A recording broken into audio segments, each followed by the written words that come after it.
It's Tuesday at midnight, 1733, Paris, France. The city, still far from the glittering metropolis we know today, is a place of strict conservatism, no Eiffel Tower, no luxury goods, just cobbled streets and a world teeming with whispers of power. But tonight is special. It's the feast of St. Louis. Folk from all over France have traveled to Paris to celebrate their former king, making the streets come alive with bustling activity. Nights like these seem endless, drawing out both the city's wild heart and its secrets. On this particular night, the nobles gather in the grand salon, their air thick with excitement, and the center of it all, standing as though he were the very embodiment of the city's pulse, is Louis Francisco Armand de Vigneron du Plessis, the 4th Duke of Richelieu. His name is whispered in the hushed tones throughout Paris, a man of both infamy and legend whose every move is fueled by a daring confidence. The city trembles with rumors.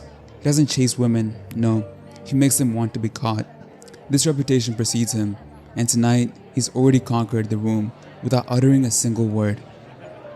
Among the many nobles in attendance, one woman, Madame de Châteauroux, a wife of a powerful minister, stands out. Her curiosity is piqued.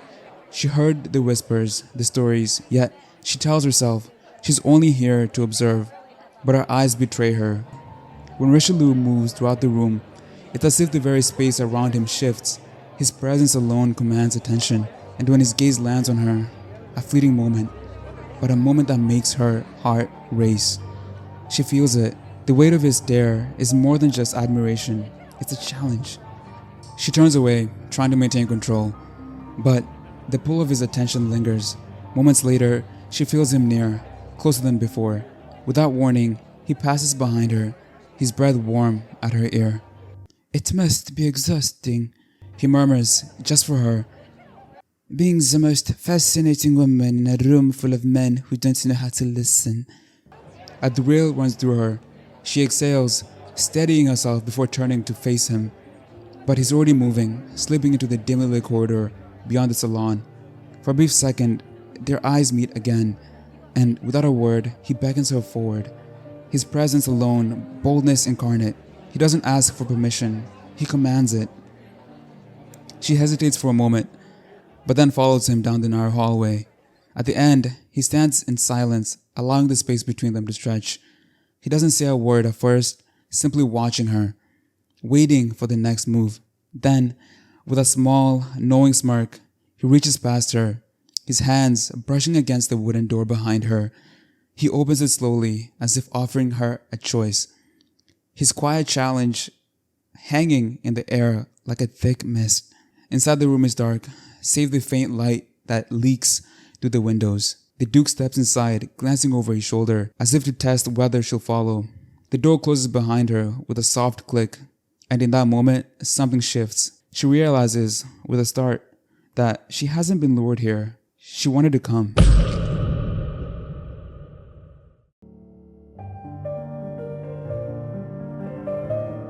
That was the Duke's mastery. He didn't seduce her with force, but with presence. His reputation made him irresistible. His boldness and confidence made the choice clear, and his words, a whispered challenge, sealed the deal. That was just one of many of Richelieu's seduction, and it speaks lessons to what we can learn, lessons I'll be covering in today's video. Before we get into it, let me remind you this video is inspired by Robert Greene's The Art of Seduction, a book that explores the intricate world of seduction and power. Check it out using my link in the description.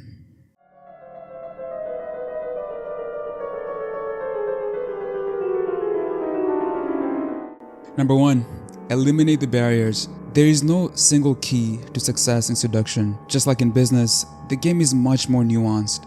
Sure, a fancy car with a few extra zeros in your bank account might give you an extra edge, but they won't make you better at seduction. In fact, these material things often take away from the raw thrill and deep satisfaction of the game itself. Seduction, much like life, isn't about fitting into a mold.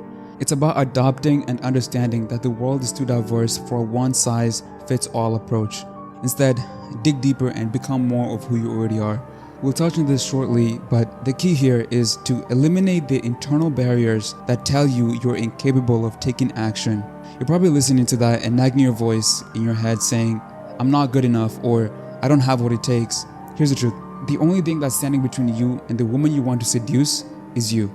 All the rules that you think exist are just stories you've told yourself. Oh, she's out of my league. Oh, she has a husband. She's too high value for me. I don't have any money. I'm broke. These are just self-imposed limitations, and far too often, we are our own kryptonite. Richelieu understood this profoundly, and he lived by it. He had no barriers, none. From the young age of 15, he was seducing nobles, royals, and women far beyond his years in terms of experience. He didn't wait for permission. He didn't make excuses, and he certainly didn't think he needed more money or status. What he understood, that many don't, is that seduction isn't about what you have. It's about who you are and how you present yourself to the world. If you want to seduce anyone, start by eliminating the mental barriers and self-doubt that are holding you back. Once you free yourself from these chains, you realize there was never anything in your way except your own mind.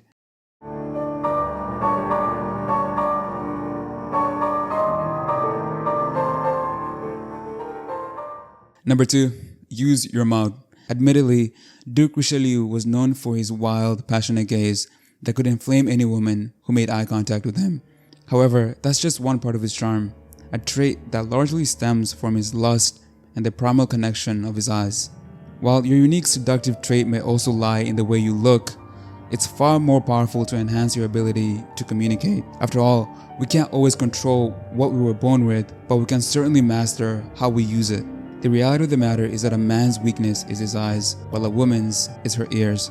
As a man, it's essential to refine your communication skills. It's not just about what you say, it's about how you say it. With the foundation laid in point number 1, you need to cultivate the ability to engage anyone, anywhere. In today's fast-paced world, people rarely pause to connect through conversation. So you have a rare opportunity to stand out. A compliment on someone's style at the grocery store, a lighthearted remark to a stranger at the cafe. It's small gestures like these that open doors. They build rapport, set a tone of charm, and create a moment of interest that evolve into something deeper. Your words should be more than just conversation. They should be an invitation. As you see with the Duke, mystery and passion, when delivered with confidence, can leave a lasting impression on a woman's mind. Speak with intention. Speak with curiosity. Make her feel as if every word is a piece of a larger puzzle she's eager to solve.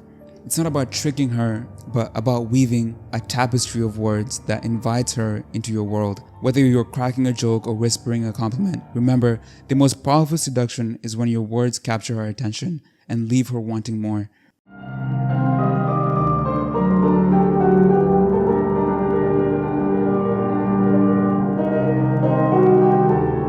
Number 3, build your reputation. Duke Richelieu wasn't just a man of charm. He was a master of reputation. Early in his life, after his exile and return to Paris, his seductive schemes skyrocketed to legendary proportions. He became so infamous that men began hiding their wives from him. It wasn't just his looks or his sharp mind, it was his ability to craft and amplify a reputation that preceded him. His very presence was an invitation to temptation, and his reputation made every woman want to know why. His infamy was a key to his power. Women, after all, are drawn to what others desire, and when a man becomes a figure of legend, seduction becomes almost effortless. The first step in building your own reputation is embracing who you truly are. Stop suppressing the parts of yourself that make you unique. Ask yourself, what parts of my character have I been holding back? Once you identify them, start living through that lens. Don't just be an echo of what society expects. Be the original. Now, there's a difference between having status and building a reputation. We all know that achieving Drake level status is nearly unattainable, but what's within your grasp is getting people to talk about you. People love stories, especially scandalous ones. The Duke understood this well. Parisians couldn't stop whispering about his numerous love affairs, some of which were far from normal, but it didn't matter. Those stories added to his allure. To build your reputation, you need to be visible. Get out there, attend events, go to meetups, and put yourself in places where people gather. It's not about being the loudest person in the room. It's about leaving an impression that others can stop and talk about you. Whether through bold actions, words, or even mastery, you have to create a buzz. As you continue to refine your communication skills and cultivate your unique presence, you'll find your own special way of getting people to talk about you. Whether it's about your charm, your success, or your intriguing persona, just remember, reputation is the most seductive game you can play.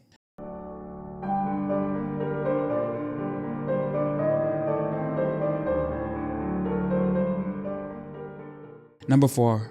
Law 28 of the 28 Laws of Power. Enter action with boldness. When it comes to seduction, hesitation is the enemy. Boldness is your greatest ally. If you approach a woman with anything less than unwavering confidence, you are already defeated. As Machiavelli so powerfully put it is better to be reckless than cautious, for fortune is a woman, and it is necessary if you wish to master her to conquer her by force, and it can only be seen she lets herself be overcome by the bold rather than by those who proceed coldly. Machiavelli understood something profound. Fortune, or in this case seduction, favors the audacious. When you enter any interaction, especially with a woman, your demeanor must scream boldness, not just with your actions, but in every way you carry yourself. The great seducers were never tentative. They didn't wonder, what if she rejects me? They walked into any encounter with a force of nature that demanded attention. Boldness is more than just an attitude. It's a manifestation of absolute confidence, and when paired with exceptional communication, it becomes a powerful tool that can bend reality. Great seducers don't tiptoe around what they want, they demand it, and their boldness doesn't come from arrogance, it comes from self-belief. They trust their ability to influence the moment, to navigate the unknown with a sense of power, to use their words, their body language, their presence to shape the world around them. In a world full of people, most live in a fog of indecision, afraid to make a move for fear of rejection or failure. But those who master the art of seduction are outliers. They stand apart because they embrace boldness, never hesitate to pursue what they desire. Seduction isn't just a feeling game. It's a skill set that elevates you, changing how you engage with the world forever. This is the secret that Richelieu and other great seducers knew. Boldness is the key that unlocks the door to infinite possibilities. And once you wield that power, it doesn't just make you more attractive to women, it transforms your entire life. It pushes you forward towards success in ways you never imagined, until your presence is undeniable as the air you breathe. Enter every action with boldness, and you will leave a mark on the world. So, we've covered the 4 key lessons that we can learn from Duke Richelieu's legendary seduction skills. First, eliminate the barriers. Remember, the only thing standing between you and your desires is the limits you place on yourself. Second, use your mouth. Master communication. And never underestimate the power of a well-timed word or silence. Number 3, build your reputation. Your actions speak louder than any boast. And if you play your cards right, people will talk about you, for the better or for worse. Finally, enter action with boldness. Be unapologetic, take risks, and make your moves with confidence. Don't be afraid to grab what you want.